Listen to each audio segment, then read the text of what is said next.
Oregon lawmakers are grappling with a major budget problem. They have a shortfall of about $1.6 billion for the next state budget. Governor Kate Brown this week put a hiring freeze in place to control state spending, and lawmakers have threatened to make serious cuts at state agencies. So here's the question.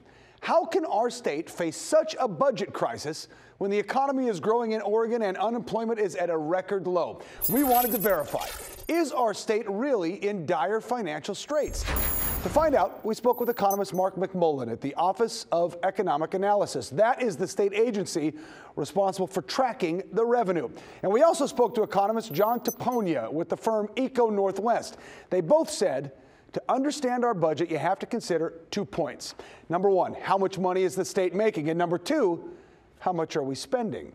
Let's start with how much money the state is making. That information comes from McMullen, who helps write the state's economic and revenue forecast. The most recent forecast from March actually paints a pretty rosy picture. Oregon is seeing positive signs in several key areas. Get this, wages are increasing, businesses are seeing increased sales, and more Oregonians are working. That's all good news, right? So why the shortfall? Economist John Taponia says, simply put, we owe a lot more money than we're taking in. The two biggest culprits, health care and the public pension system that we all know as PERS. Those two areas will cost the state $1 billion over the next few years. That's according to McMullen. Health costs largely come from Oregon's Medicaid expansion under the Affordable Care Act.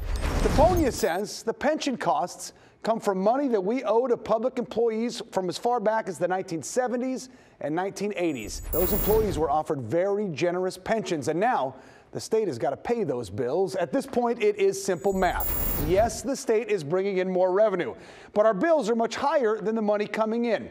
This claim of a $1.6 billion shortfall is verified.